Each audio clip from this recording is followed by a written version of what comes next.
पाहत आहात live Maharashtra police times news channel. विश्वरत्न महामानव डॉक्टर बाबासाहेब आंबेडकर यांची 135वी जयंती निमित्त विनम्र अभिवादन।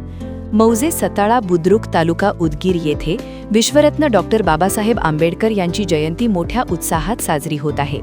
या जयंती उत्सवाचे अध्यक्ष योगेश देवदास गायकवाड असून मौजे सताळा बुद्रुक येथे भव्य दिव्य अशी विश्वरत्न डॉक्टर बाबासाहेब आंबेडकरांची जयंती सर्व जाती धर्मातील नागरिक व बौद्ध उपासक उपासिका, सर्व सताळा बुद्रुक येथे सर्व ग्रामस्थ, गावातील प्रतिष्ठित नागरिक, सरपंच, उपसरपंच, पोलीस पाटील, तंटामुक्ती अध्यक्ष व live Maharashtra police times Mukesh संपादक, प्राचार्य डॉक्टर S.K. गायकवाड सर्व प्रतिनिधी व इतर यांच्या उपस्थितीत विश्वरत्न महामानवांना डॉक्टर बाबासाहेब आंबेडकरांना मानाचा मुजरा व मानवंदना देऊन मोठ्या उत्साहात जयंती साजरी होत आहे।